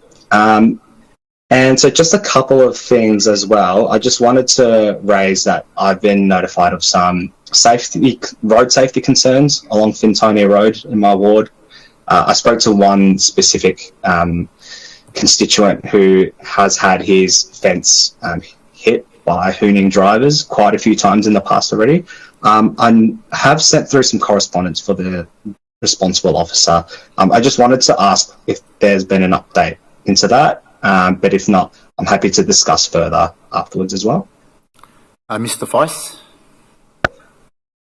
Yeah, through you, Mayor. Thank you for your query, Councillor Dan. Look, I'm not familiar off the top of my head with Fintonia Road, but more than happy to follow that up as a matter of priority for you and happy to chat with you outside the council meeting. Yeah, thank you so much. I'm more than happy to forward the correspondence of that to you as well. And just regarding safety at Parkfield Reserve, I have been in contact with volunteers from Noble Park United Football Club, and there have been some concern with the loitering that has been occurring at that car park. I know that's been an issue that's been ongoing for quite a few months now, but particularly there's been some concerns with parents, particularly of the young players on training nights. I just wanted to raise that with the relevant officer, and even something just as simple as getting a couple of council staff to attend a training night just so that they can talk to the parents and just reassure them as well that their kids' safety is, of course, important. Ms. Gillies? Through you, Mr. Mayor, thanks very much, Councillor Dunn, and for sending that query through, I think, last week as well. Certainly, just by way of update on Parkfield Reserve, the household belongings that unfortunately were stored there for quite some time while housing was sought for one of the people sleeping rough has now been cleaned up. Obviously that was quite an extensive process, and the signs have been erected around parking restrictions, and the other person that has been there for some time has committed to moving on. So that should help address the immediate issues that have been experienced by the community and help us better be able to manage through those restrictions some of the challenges of that location moving forward. Certainly in terms of the club, we can certainly ask some of our officers to go out and connect with club members and just always reiterate that if there are any incidences or issues, it's best that the community contact VicPol as quickly as possible. But we do appreciate this has been a long process to get to this stage, and we thank the community for their patience. Thank you. Yes, definitely. Councillor Gunn.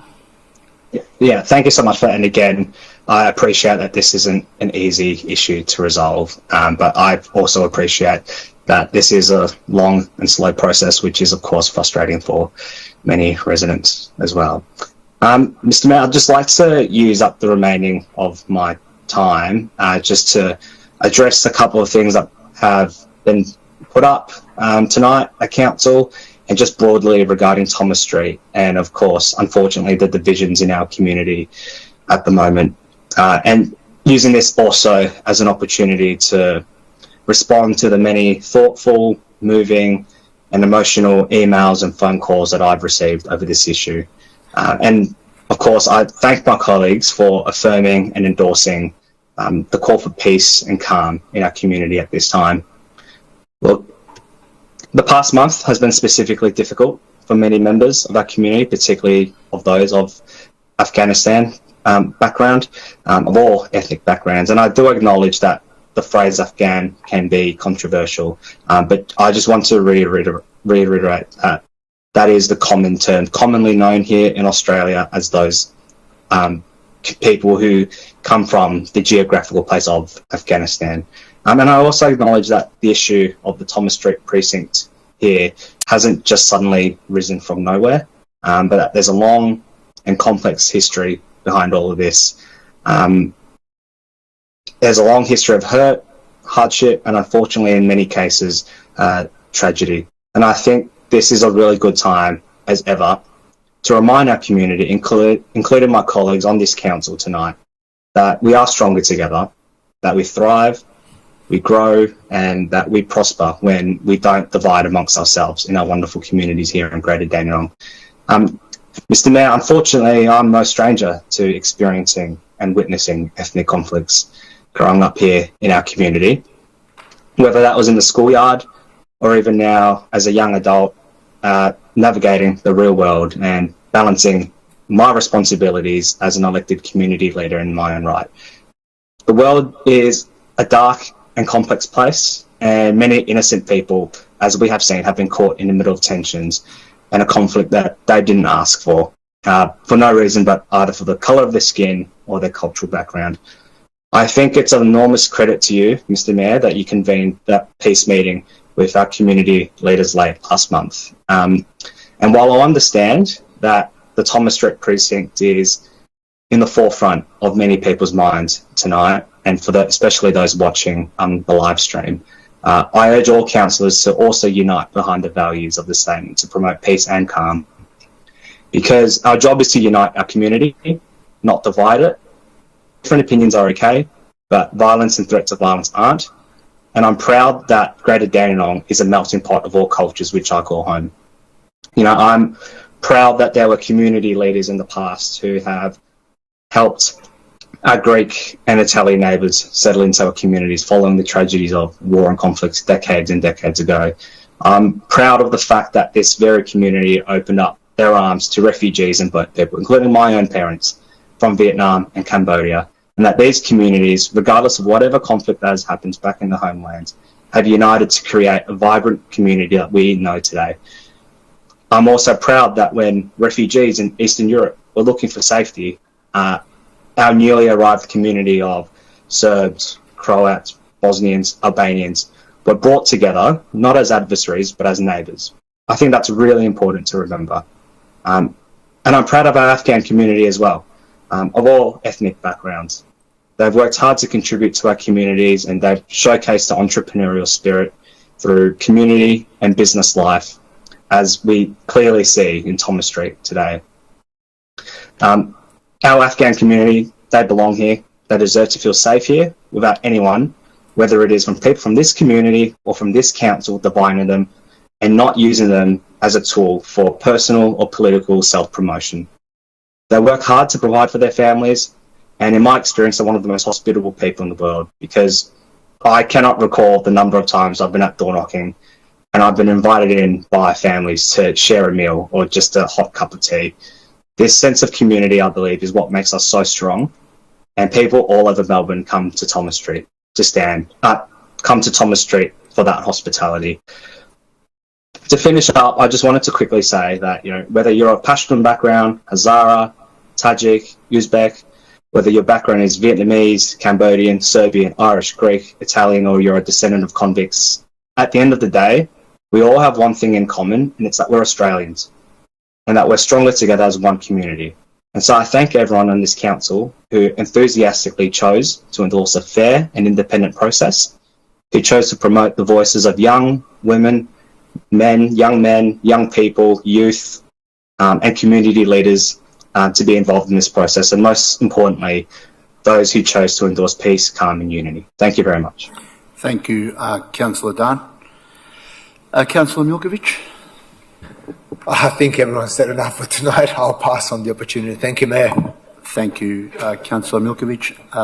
Councillor Yim. Thank you, Mayor. I attended the Armenian Carnival at the Armenian Community Centre in Springvale with yourself, Mayor, Councillor Philip Dan and Councillor Bob Milkovich. I also celebrated International Women's Day hosted by Sekul and Metro Trains at Harmony Square, also with Mayor Jim Mehmedi, Deputy Mayor Sophie Tan and Councillor Philip Dan. On Thursday the 6th, I had a lunch with the South East Business Networks at the Drum Theatre with a fantastic presentation from Toddy Goldsmith celebrating International Women's Day. I was able to have a fantastic chat with Danielle Ashley from the Kindness Community. She hosts, the Kindness Community hosts a free weekly meal and community connection service for homeless and disadvantaged people in the city of Greater Dandenong every Tuesday. Special shout out to Danielle and her Kindness Community, and thank you for her fantastic work. Thank you, Mayor. Thank you, Councillor Yim. Councillor Garrard. Thank you, Mayor. My first two questions are directed through you to the Acting CEO. Why were councillors forced to learn from a newspaper article that our meeting today could be shut down? And when do you anticipate we will start opening our meetings back up to the general public? Mr. Mani Vasigasavam. Through you, Mayor, thank you for your question, and Councillor. So, I only got to know the media release recently, but what we have worked through over the last week is around looking at our options and then getting these informations and working with the mayor, and also I spoke to the mayor on last Friday as well.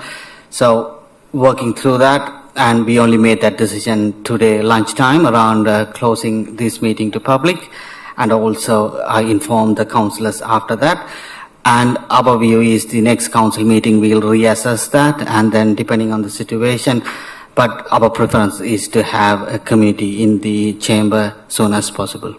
Thank you, Mr. Mani Vasigasavam. Just for clarification, so just why were councillors forced to learn about this in an Age article and no correspondence directly to council that this was being considered? Mr. Mani Vasigasavam. I can't comment on the Age article because we haven't made any decision until lunchtime today. So we only made the decision during the lunchtime, and that's when we advise all the councillors. Thank you, Mr Manivasagasavam. Councillor Garrard. Thank you, Mayor. My next question is regarding our compensation procedures. Are we disadvantaging the lower income persons within our community through our structural compensation systems? The case in front of me is a case of an elderly gentleman in my ward who woke one night at 3 a.m. and the nature strip tree, the council nature strip tree, had fallen through his house and caused over $900 worth of damage. When he approached the council asking to be reimbursed, the council told him that he would have to go through his insurer, and that when he went through his insurer, if the insurer determined that there was a negligence on the part of the council, then the council would reimburse the insurer. The problem was this gentleman is on a fixed low income. So he has ramped up his excess to $2,000 to lower his premiums.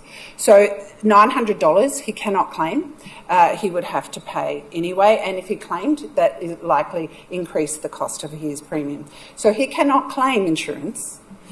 And so because he can't claim insurance, he can't have a case of negligence determined, and because there can't be a case of negligence determined, there is no compensation paid. If this gentleman was adequately insured, and 1 in 5 Australians are inadequately insured, and everybody's ramping up their excess, if he was adequately insured, he wouldn't need compensation because he would get the full reimbursement from his insurer. So he is doubly disadvantaged. And so what you are saying is that this gentleman should have gone through his insurer when that wasn't possible, and so you would not consider him for compensation when actually he needed that from you because he cannot get reimbursement from his insurer. This seems like structural disadvantage to low-income persons. It deeply concerns me, and my question to you is, will you review this urgently because of the consequences to our... Do you want Ms Hanson to comment? Or you? Yeah, I'm happy to comment. I'm happy to comment. Mr Manivasagasavam. Thank you for that question. Yeah, we are happy to review and provide a feedback on this matter. So I'll work with my team and review and then come back to you.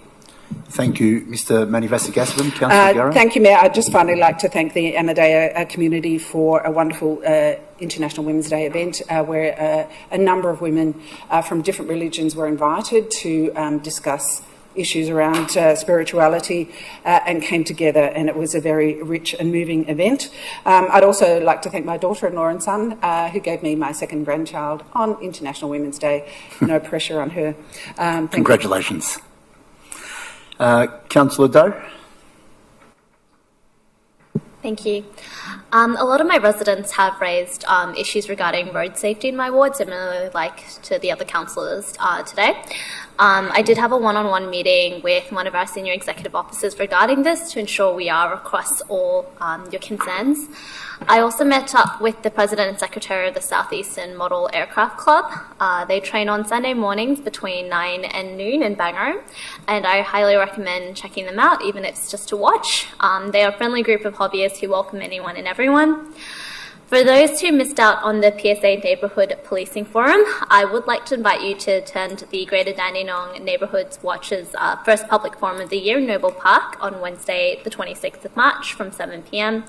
The guest speaker will be Highway Patrol Sergeant Jerome Idia. I was also very grateful to be on an alumni panel for Collester's International Women's Day and Collester's 70th anniversary. For those who aren't aware, Collester is an all-girls Catholic school in Springvale.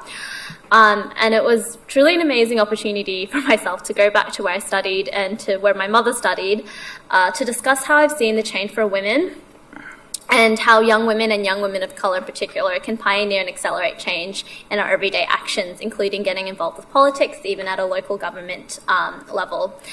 I'd like to just also briefly, remind our allies that in order for us to achieve gender parity, we do need to continually to actively call out bad behaviour and double standards when we see it. That's just one little thing that we can do in our everyday lives to help us achieve that gender equality. Thank you. Thank you, Councillor Doe. Councillor Formosa. Thank you, Mayor. I will table the events that I attended. So just in saving time, I'll just quickly touch on a few things, in particular the Monash Children's Hospital Walk, which occurred on Saturday, which was a huge success. $144,839 was raised for the Monash Children's Hospital Walk. So I would like to commend everybody that attended that day. It was a new location, which was fantastic. And I am thrilled to be a part of that once again this year and every year that follows. It was really, really humbling to see. I think the most amount of people in attendance, even though we changed the location, there was a lot of people there, so really great to see. So thank you for all the work that Monash Children's Hospital does for all of our constituents here in the South East. What was a bit concerning is that it clashed with Clean Up Australia Day, Mayor. So my attempt to clean all 26 parks in Noble Park North Ward is extremely difficult when there were several other events occurring. So I would like to ask the relevant officer a couple of questions in relation to that. First being that I will be, never fear, Noble Park North Ward residents, I will be doing the clean-up day probably over the school holidays in April, so it is a little bit after the date, but nonetheless it'll get done as it is every single year. My only issue is that we do apparently have a community waste education officer, and normally in the past what has happened there is that I would communicate with that officer in regards to Clean Up Australia Day, which is obviously their role. And unfortunately, I wasn't contacted at all this year in regards to that clean-up. I'm also wondering what role that community waste education officer does, because are they actually contacting community groups in regards to their clean-up days, or schools or anyone else? Because I'm yet to see what is going on in that community waste education officer's role. For me specifically, because obviously that's something I'm heavily involved in every year, and I wasn't communicated with whatsoever coming up to the event for that day. And I would really like to do it at some point, so I would like some communication with that waste officer to be able to do that at a later date, and of course get some support from council, in particular since everyone's already done their cleanups everywhere else. So hopefully I can get more hands on deck for me in the school holidays. But if the relevant officer could please respond in regards to what's happening in that space with that community waste education officer. What is their role? What are we getting our value for dollar in that space, because I'm yet to see anything in that space. Mr. Feiss. Yeah, through you, Mayor. Thank you for your question and your inquiry, Councillor Formoso. So just with reference to Clean Up Australia Day, so the events and the locations that are made up of Clean Up Australia Day, we're Dandenong, we support that program, but we do not run or coordinate those activities as part of Clean Up Australia Day. So we do support the promotion of it and encourage attendance and promote the day through social media and communication. And we encourage businesses involvement as part of that day as well. In terms of that specific role in the Waste Education Officer, I'm happy to come back to you with some further information. I will note that specific role is an operational matter, but there is a large number of education programs that take place, I understand, through schools and promotion of other waste programs, but happy to bring more information to you around how we're actively promoting waste and cleanup, or how we can continue to improve on improving waste cleanup.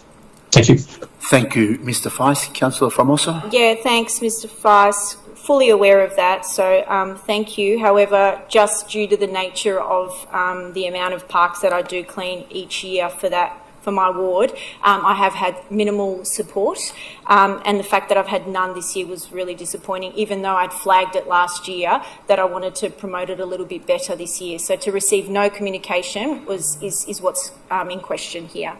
So thanks for getting back to me in regards to that.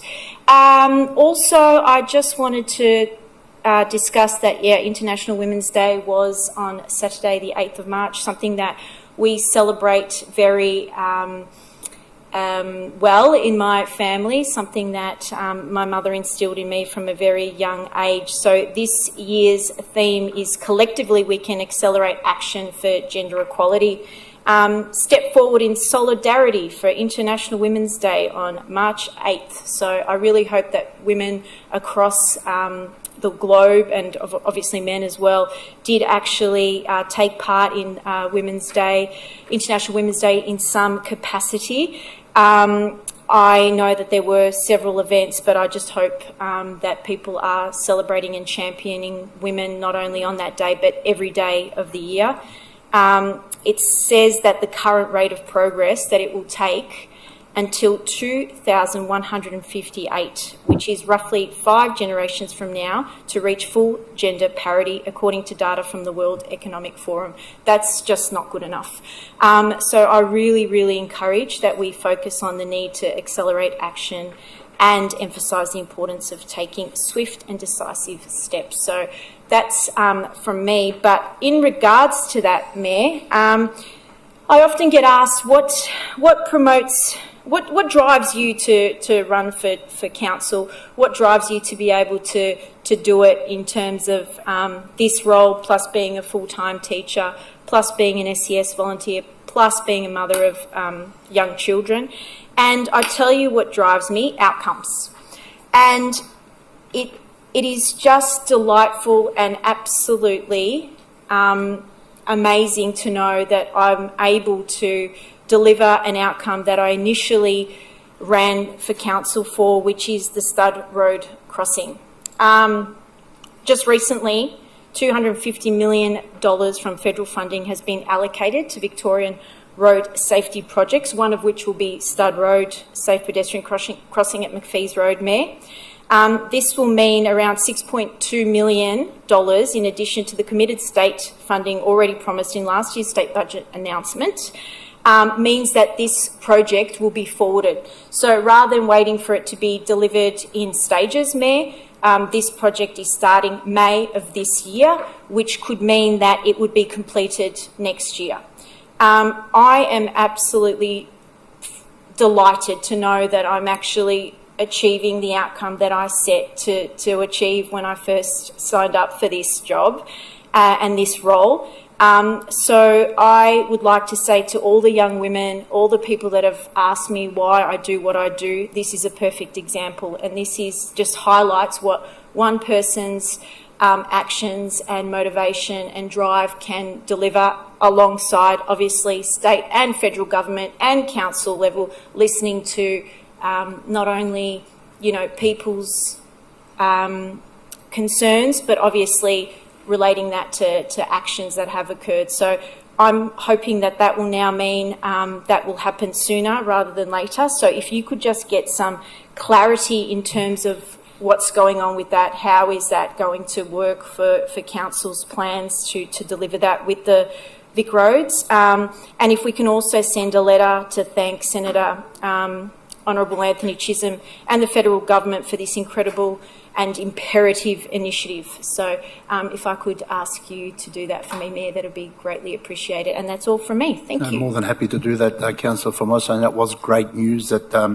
this Stud Road upgrade will happen, and I know it's been a passion for yours since you came to see me when you were my constituent, so well done, congratulations. Councillors, I attended a visit to Oceana Glass, who are on Greens Road and who have been there for many, many years, who employ about 260 people, and a lot of them that live in Greater Dandenong in administration.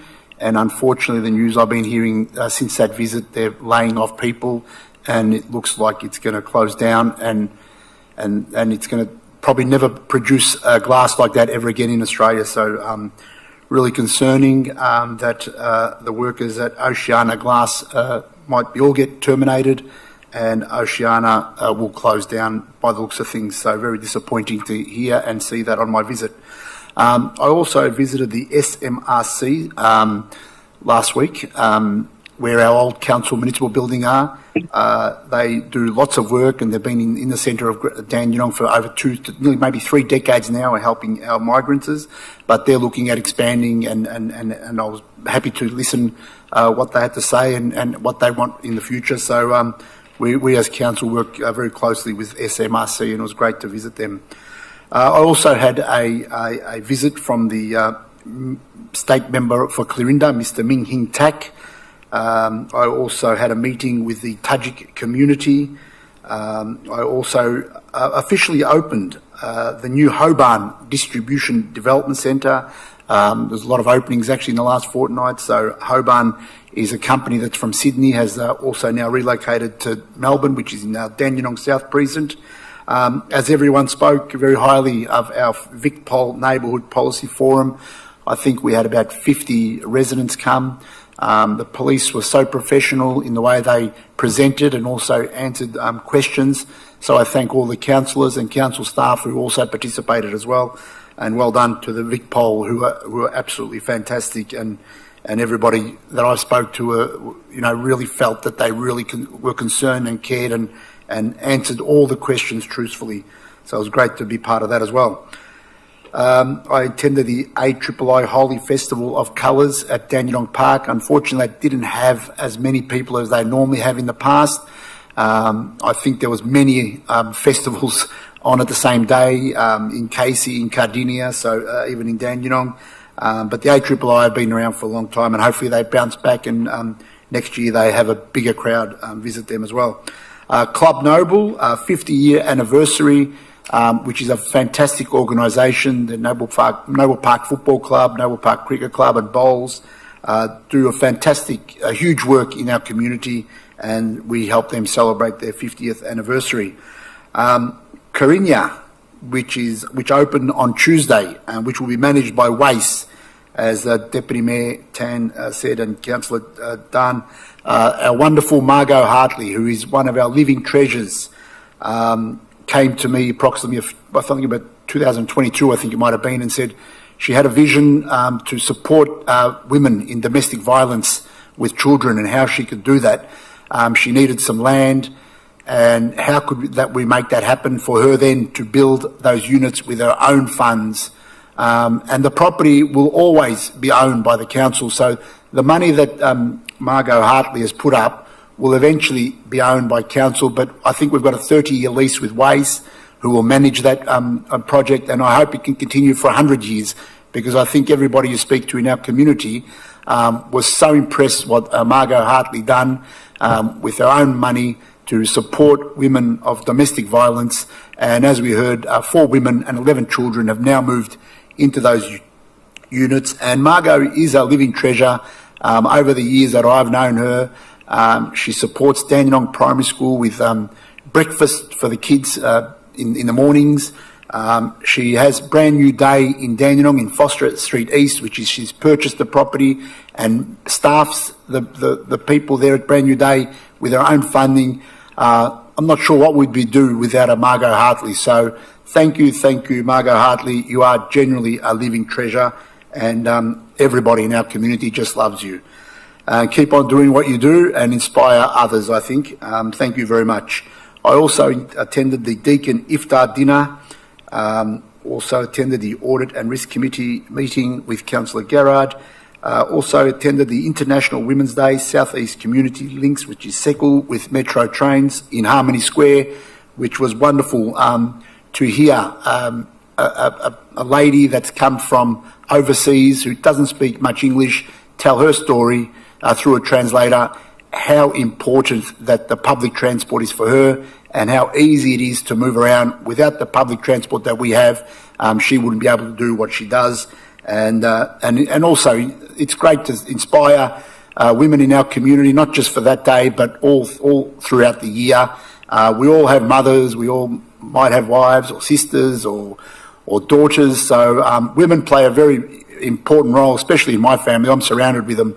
I've got 5 granddaughters, 2 daughters, a sister, a mother and a wife. So I have to make sure that we treat all our women, not just for March 8th, but all throughout the year.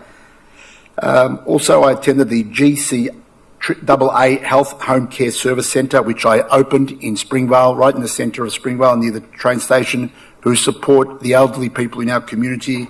And they're another arm that's come from Sydney, now established in Melbourne and also in Springvale. The Armenian Carnival Victoria 2025 Festival, which was fantastic. I think most of the councillors went there, and it was great to be there. The weather was a bit hot, but we had plenty of fluids and make sure that we stayed indoors and had a bit of a chat and look around and see what the community was up to. It was great. I also attended the VAN Iftar dinner. VAN do a fantastic job right throughout the year helping migrants and refugees in our city, and they've got the Nowruz Festival coming up on April the 6th at Dandenong Park, which they tell me is going to be the bigger and better than ever before, and they normally expect over 10,000 people to attend. I also that evening attended the opening of Mazza Faluda street food in Thomas Street. It's great to see businesses right across Dandenong, in central Dandenong, open new businesses. It's great that there's not many shops empty anymore. That means more jobs and less empty shops, which is great.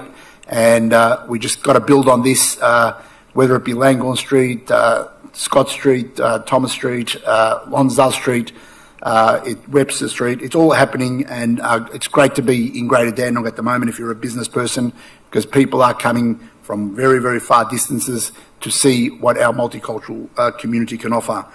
I also attended the Aim On Business Council Australia launch at Aura Restaurant, which I officially opened only a few months ago.